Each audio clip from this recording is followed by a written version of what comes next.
Bom dia, igreja, bom dia, amigos. Nós vamos estar hoje estudando mais um tema da nossa revista que fala sobre conflitos da vida. E o tema da nossa lição de hoje é como superar a ansiedade e o medo.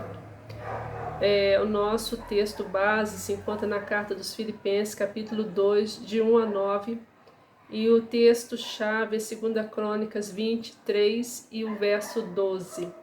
Eu convido a toda a igreja, os amigos, para poder orar comigo, pedir a direção, a iluminação do Espírito Santo e que Deus use a sua palavra para poder falar o nosso coração, nos edificar, que depois dessa palavra nós possamos ser diferentes, ser edificados, confrontados, conformados à imagem de Cristo, enfim, que Deus possa fazer a vontade dele na vida de todos aqueles que receberem esse estudo. Pai Santo, eu agradeço ao Senhor por mais essa oportunidade, Senhor Deus, que o Senhor me concede e essa honra de poder estar à frente, Senhor Deus, estudando junto com os irmãos, com os amigos, Senhor Deus, mais uma parte, uma porção da sua palavra. Eu peço ao Senhor a iluminação, a direção do teu Santo Espírito, que o Senhor possa, Senhor Deus, me capacitar agora, me ajudar e ajudar todos aqueles que estiverem, Senhor Deus, ouvindo essa mensagem, falando ao nosso coração, produzindo os frutos, Senhor Deus, do teu Espírito na nossa vida e tendo misericórdia de nós, Senhor Deus, para que possamos colocar em prática tudo aquilo que o Senhor tem nos ensinado. Oro assim, Senhor Deus, confiante, em nome de Jesus. Amém. Então, diz a palavra do Senhor que, antes de ler nosso texto base, eu vou ler o texto-chave, que então Josafá teve medo e decidiu buscar ao Senhor e proclamou um jejum em todo o Judá. Não sabemos o que fazer, disse Josafá, mas os nossos olhos estão postos em ti. Ansiedade. Qual é o significado dessa palavra que tanto nós ouvimos e experimentamos no nosso dia a dia?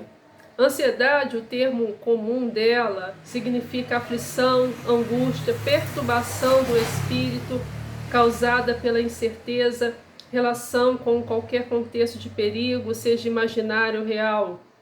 Já o termo técnico da palavra ansiedade significa o fenômeno que ora nos beneficia e ora nos prejudica, dependendo das circunstâncias ou intensidade, podendo tornar-se patológica, isso é, prejudicial ao nosso funcionamento psíquico, ou seja, mental, e somático, ou seja, corporal.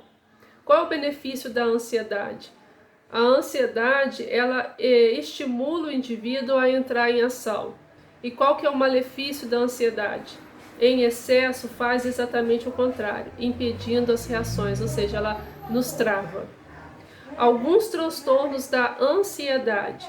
Essa ansiedade patológica, ansiedade que traz consequências, transtornos.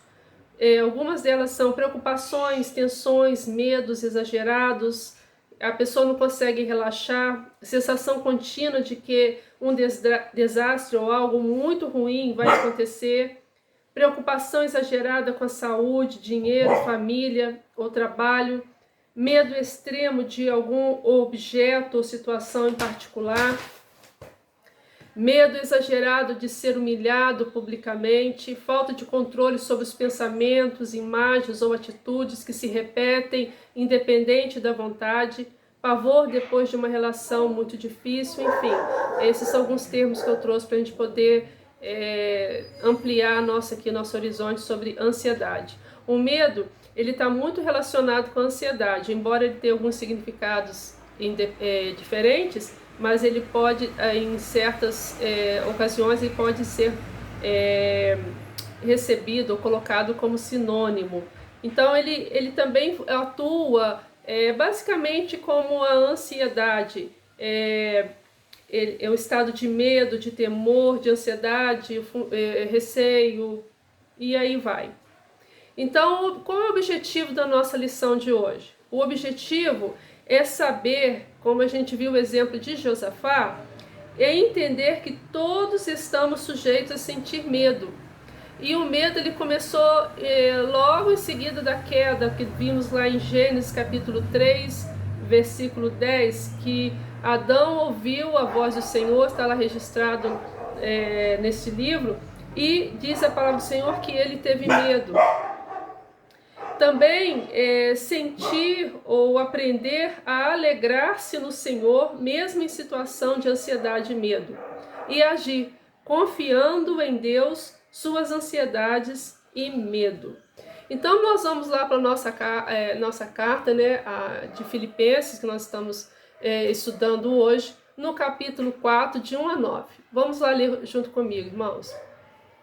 Portanto, meus amados e saudosos irmãos, minha alegria, coroa, permanecei assim, firmes no Senhor, amados. Rogo a Evódia e rogo a Sintique que sintam o mesmo no Senhor. E peço também a ti, meu verdadeiro companheiro, que as ajudes, porque trabalharam comigo no Evangelho, com Clemente e com outros meus cooperadores, cujos nomes estão no livro da vida. Regozijai-vos sempre no Senhor. Outra vez digo, regozijai-vos. Seja a vossa moderação conhecida de todos os homens, perto está o Senhor. Não andeis ansiosos por coisa alguma, antes em tudo sejam os vossos pedidos conhecidos diante de Deus, pela oração e súplica com ações de graças. E a paz de Deus, que excede todo entendimento, guardará os vossos corações e os vossos pensamentos em Cristo Jesus. Quanto ao mais, irmãos, tudo que é verdadeiro, tudo que é honesto, tudo que é justo, tudo que é puro, tudo que é amável, tudo que é de boa fama, se há alguma virtude, se há algum louvor, nisso pensai. E o que também aprendeste, recebestes e ouvistes, e vistes em mim, isso praticai, e o Deus da paz será convosco. Então vamos fazer um panorama dessa carta para a gente poder compreender qual era o contexto, em que situação que Paulo estava escrevendo, o que estava passando com aquela igreja. Bom, Paulo escreve essa carta em prisão domiciliar em Roma. Os irmãos podem conferir isso em Atos 28, 16. Para agradecer uma oferta enviada por essa igreja ao apóstolo por mão de Epafrodito. Os irmãos verifiquem depois no capítulo 2 dessa carta, verso 25, 4, 18. Também para resolver vários problemas que estavam acontecendo com aquela igreja. Havia polêmicas, desavenças na liderança, que disputavam por espaço. Também problemas na defesa do evangelho contra os inimigos, ensinos de falsos mestres que já estavam entrando naquela igreja. Os irmãos conferem lá em Filipenses 1, 27. E para não temer os adversários, diz lá Filipenses 1, verso 28. Diz assim: e que em nada estáis atemorizados pelos adversários, o que para eles é indicação de perdição, mas para vós de salvação, e isso da parte de Deus. Moradores da cidade que perseguiam os cristãos, os judaizantes que eram os convertidos, os judeus convertidos, mas que exigiam que se cumprissem a lei, ou seja, a circuncisão, a dieta religiosa, o calendário sagrado. Nós podemos também conferir em Filipenses 3, de 2 a 3. E gentios, os chamados libertinos, esses que se converteram ao evangelho, mas interpretaram de forma errada a salvação pela graça. Eles acreditavam que podia continuar com suas práticas imorais e isso não atrapalharia o relacionamento com Deus. Então Paulo está dizendo que os filipenses não deveriam se atemorizar diante dessas dificuldades que estavam vindo sobre eles. Não ficassem intimidados com nenhuma ameaça dos adversários, como acabamos de ler. A coragem dos filipenses diante dos adversários seria uma demonstração pública que eles eram realmente salvos. É isso que Paulo estava passando essa mensagem para eles. A firmeza deles diante dos adversários era a evidência que Deus era com eles, dando-lhe coragem. Então, depois desse panorama que nós fizemos aqui, nós vamos entrar agora no nosso texto de Filipenses, capítulo 4, de 1 a 9. Então, nós observamos aqui o conflito que estava acontecendo dentro daquela igreja. De um lado, estavam os judaizantes que pregavam a guarda da lei para a salvação, que somente crer em Jesus não era suficiente. E de outro lado, estavam os libertinos, que rejeitavam os limites morais para o relacionamento com Deus. Então, isso estava trazendo divisão, estava trazendo muitos transtornos para aquela igreja. Então, o assunto desse texto que nós vamos acompanhar aqui ao passo que nós vamos tratando cada versículo, vai tratar de 3 assuntos na área central da vida cristã.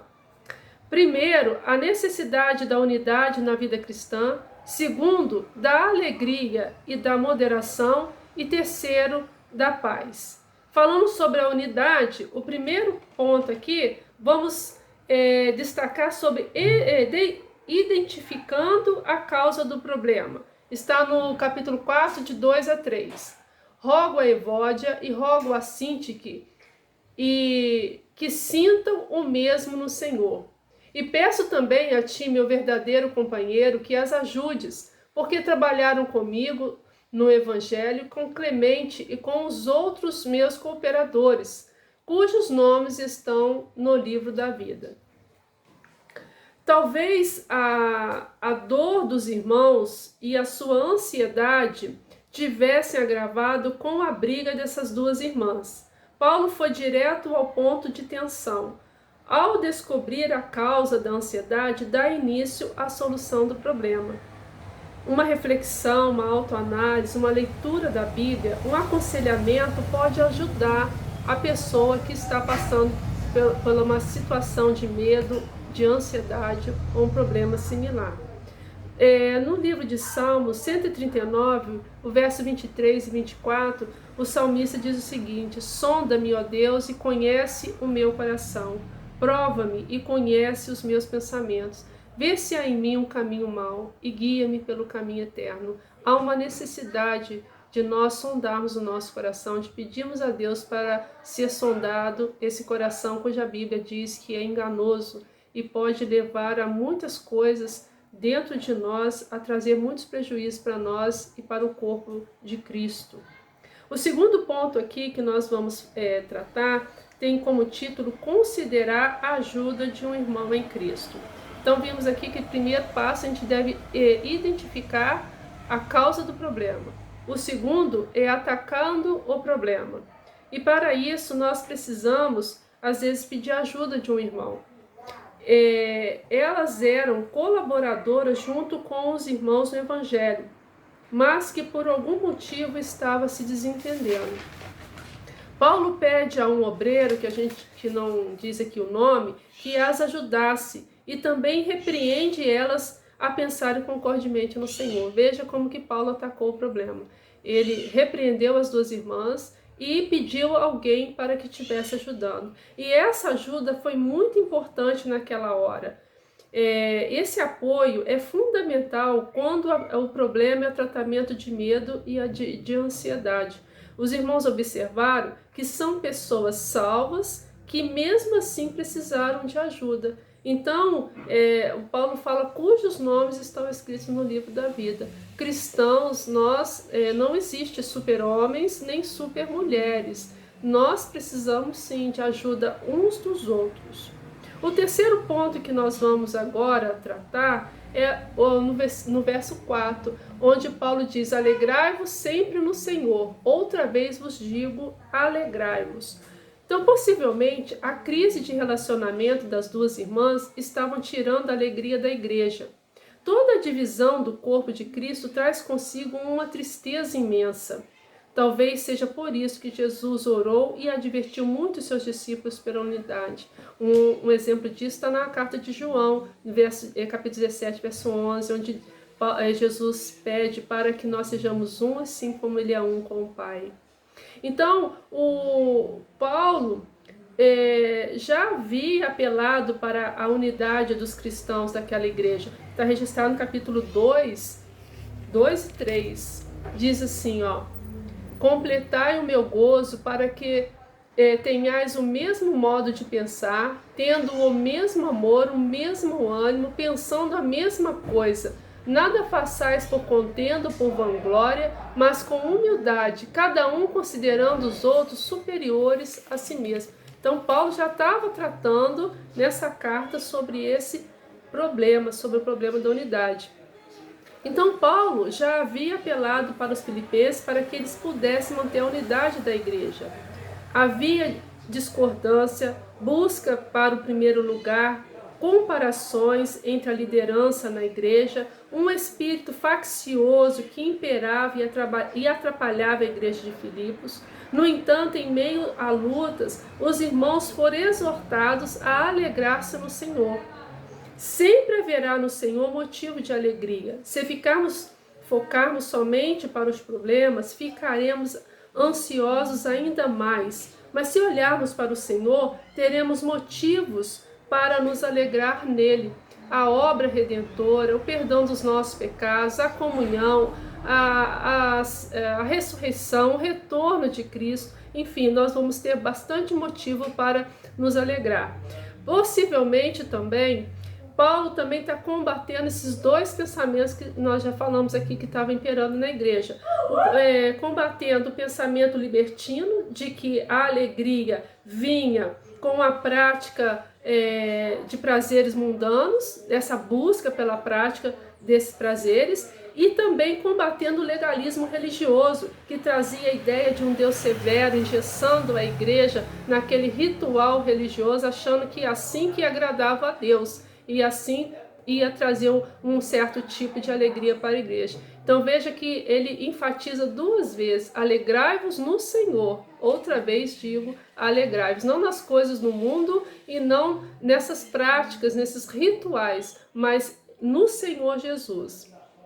O quarto ponto aqui que nós vamos falar sobre confiar em Deus em oração.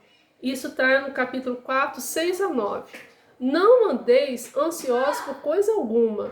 Antes em tudo, sejam os vossos pedidos conhecidos diante de Deus pela oração e pela súplica com ações de graças.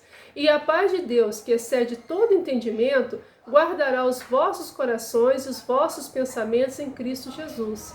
Quanto mais, irmãos, tudo que é verdadeiro, tudo que é honesto, tudo que é justo, tudo que é puro, tudo que é amável, tudo que é de boa fama, se há alguma virtude, se há algum louvor, nisso pensai.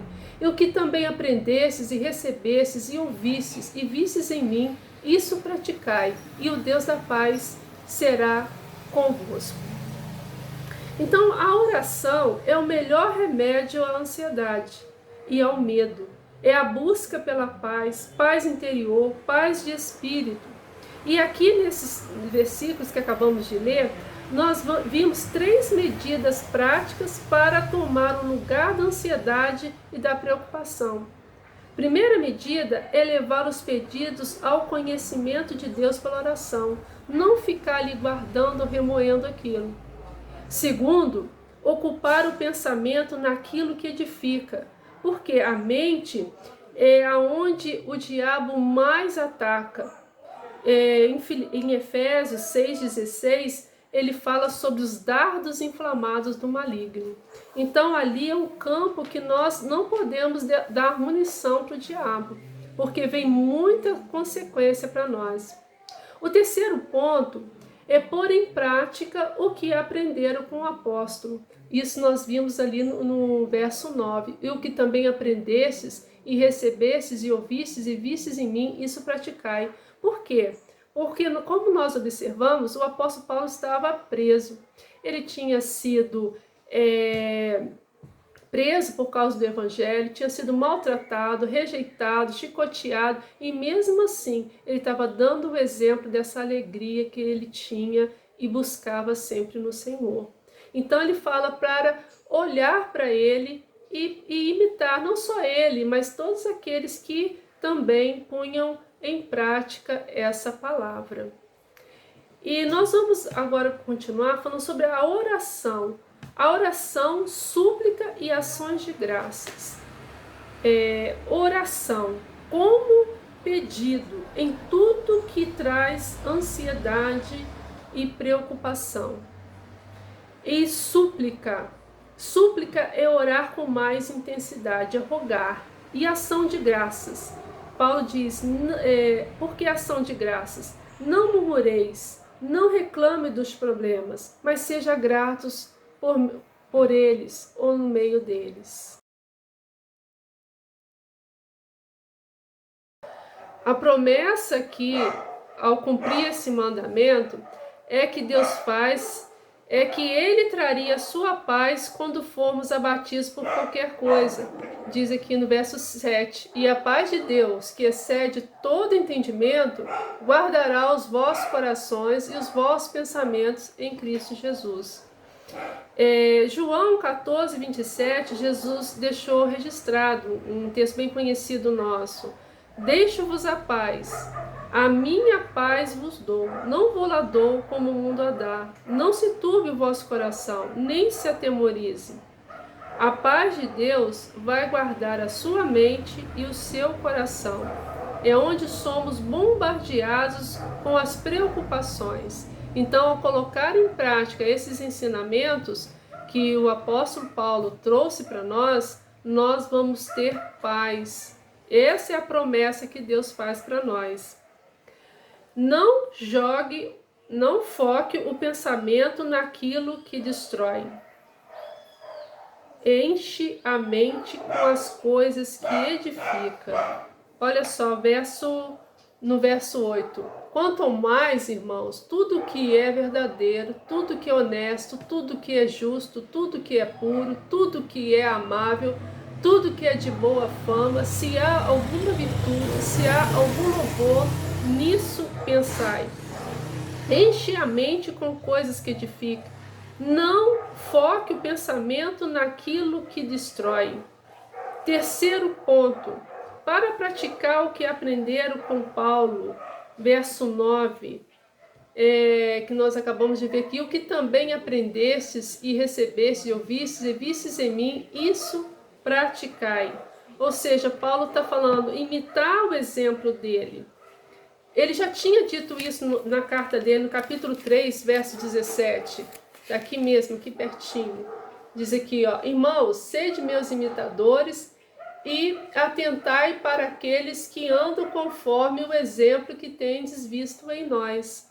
Então, Paulo está dizendo para imitar, porque ele estava colocando em prática esses ensinamentos. E todos aqueles que colocam em prática, olhem para eles, disse Paulo aqui, e imitem, para que vocês também possam ter essa paz que Paulo estava cultivando naquela prisão, esperando o julgamento.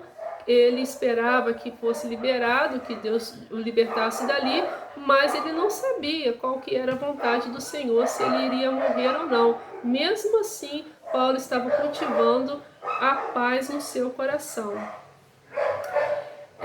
Deus não somente enviaria a sua paz se nós praticarmos esses ensinamentos, mas o Deus da paz estaria com eles ou conosco. Olha aqui, diz aqui o final do versículo 9, ó, e o que também aprendestes, recebestes e ouvistes e vistes em mim, isso praticai, e o Deus da paz estará convosco. Então não só agora Deus promete que nos daria a paz se nós obedecermos e praticarmos seus ensinamentos, mas Ele próprio, o Deus da paz, estaria conosco. Então, concluindo aqui, meus irmãos, para vencermos a ansiedade e o medo, primeiro, identifique o problema através da observação, da autoanálise, leitura bíblica, aconselhamento. Identifique a causa do problema. O que está perturbando? O que está tirando o sono? O que está trazendo angústia no seu coração? Segundo, considere a ajuda de um irmão em Cristo, um aconselhamento. Terceiro, alegre-se sempre no Senhor. E quarto, confie em Deus em oração. Não fique guardando aquilo. Identifica o que está te perturbando e leve a Deus. É possível ter paz de Deus ocupando o lugar do medo e da ansiedade em nossa mente e coração. Mesmo que as circunstâncias externas não mudem, o que determina a paz é a presença de Jesus na nossa vida. É essa a promessa que Ele nos faz. Se nós cumprirmos, colocarmos em prática aquilo que está registrado na palavra, Ele promete a sua paz e Ele promete estar conosco, o Deus da paz, em nossa vida. Paz, meus irmãos, não é ausência de problemas e aflições, mas é uma dependência completa do cuidado do nosso Pai Celeste. E era assim que o apóstolo Paulo estava descansando o seu coração naquela prisão. E muitos cristãos que estavam como ele, nessa prática, em meio à perseguição, em meio a tantos problemas que estavam acontecendo naquele meio evangélico, tanto na sociedade também que estava perseguindo os cristãos, muitos deles que colocaram em prática esses ensinamentos puderam cultivar uma paz no coração. Então, para nós hoje também não é diferente. Se nós aplicarmos esse ensinamento na nossa vida hoje, ou seja qual for a situação, nós podemos também experimentar a paz de Deus, e não só isso, ter o próprio Deus da paz habitando no nosso coração.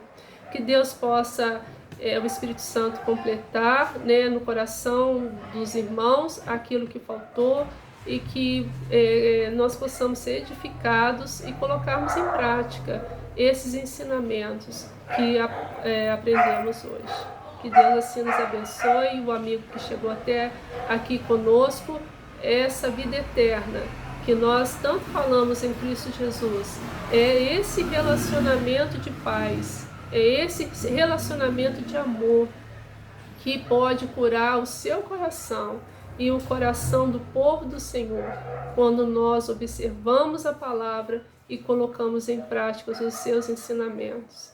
Que Deus nos abençoe e abençoe a todos. Muito obrigada por estar até aqui comigo nesse estudo. Amém, irmãos.